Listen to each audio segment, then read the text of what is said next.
እንዴት ናችሁ የተከበራችሁ የማዝኔት ዩቲዩብ ቻናል ተከታታዮች?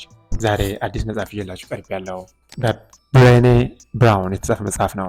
I thought it was just me but it is not የሚል መጽሐፍ ነው። ይህ መጽሐፍ ከሼም ጋር በተያያዘ የተጻፈ መጽሐፍ ነው። ለእናንተ ዛሬ ይዤላችሁ ቀርባለሁ። በጣም የወደድኳቸው 3 ሀሳቦች፣ እንግዲህ መጽሐፉ በጣም ሰፊ ነው። እኔ ግን የወደድኳቸውን 3 ወሳኝ የሆኑ ሀሳቦችን ለእናንተ አቀርባለሁ። ተከታተሉኝ። ብሬኒ በዚህ መጽሐፏ ሼምን እንደምትተረጉመው ከሆነ ሼም ማለት በውስጣችን የሚሰማን ደስ የማይል ስሜት ሲሆን ይህ ስሜት ደግሞ የሚመጣው ከሌሎች ሰዎች ያነሳችሁ እንደሆናችሁ ሲሰማችሁ ነው ትለናለች። ለምሳሌ አንድን ሰው በገባ ወይም በወጣ ቁጥር ወይም በገባች ወይም በወጣች ቁጥር አንቺ እኮ ወፈርሽ፣ አንተ እኮ ቀጠንክ እያለን ማሸማቀቅ አንዱ የሼም መገለጫ ነው። ይህንን የምናደርግበት ምክንያት በጎ ነገር አስበን ሊሆን ይችላል። ምናልባት ውፍረታቸውን እንዲቀንሱ ወይም ደግሞ ቀጠኑ ብለን ካሰብን ደግሞ ትንሽም ቢሆን ወፈር እንዲሉ በማሰብ ሊሆን ይችላል። ነገር ግን እንደዚህ በማድረጋችን ከምናመጣው ጥቅም ይልቅ ጉዳቱ እጅግ በጣም የሰፋ ነው ትለናለች ብሬኔ በዚህ መጽሐፏ። ከሚያመጣው ጉዳት አንዱ ደግሞ በራስ የመተማመን አቅማቸውን ይቀንሳል።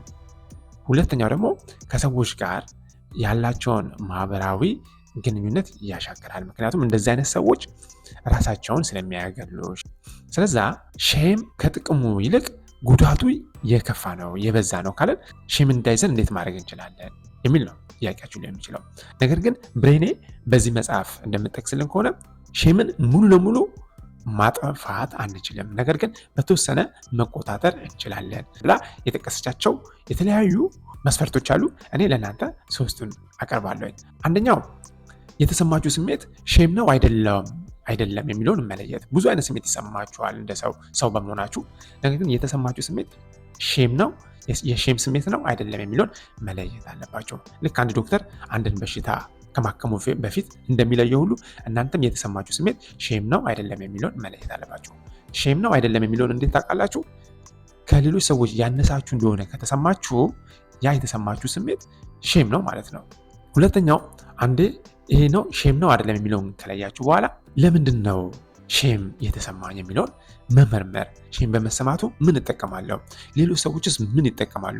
ለምንድን ነው ይህንን ሼምን ራሱ የተፈጠረበት ምክንያት ራሱ ምንድን ነው የሚለውን መመርመር። እንግዲህ ይህንን ስታውቁ፣ ይህንን ስትረዱ መፍትሄ ለማግኘት ስለምትነሱ ማለት ነው። 3ኛው መፍትሄ መፈለግ ነው። መፍትሄ ስትፈልጉ የሰዎችን እርዳታ ጠይቁ። ብዙ ጊዜ ሼም በሚሰማን ጊዜ ራሳችንን እንደብቃለን። ራሳችንን በምንደብቅበት ሰዓት ደግሞ የሚሰማን የሼም ስሜት ከቀን ወደ ቀን እየበዛ በመጣ ቁጥር አንድ ቀን ግንፍል ብሎ ሲወጣ የሚያመጣው ጉዳት ከፍተኛ ነው። ስለዚህ ማድረግ ያለባችሁ እናንተ ለሰዎች የተሰማችሁን ስሜት አካፍሉ። ምናልባት ለሳይካትሪስት ሊሆን ይችላል፣ ወይም ደግሞ ለቤተሰብ አካል ሊሆን ይችላል፣ ለምታምኑት ሰው ሊሆን ይችላል። ማካፈል የተሰማችሁን ስሜት።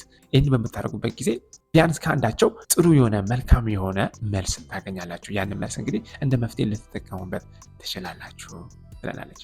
እንግዲህ እነዚህ 3 ወሳኝ ነገሮች ናቸው ብዬ ያመንኩባቸውን እንግዲህ ለእናንተ ዛሬ ይዤላችሁ ቀርብ ያለው። በሚቀጥለው ደግሞ ሌሎች መጽሐፎችን አንብቤ ይዤላችሁ ቀርባለሁ። ስለተከታተላችሁኝ በጣም አመሰግናለሁ። መልካም ጊዜ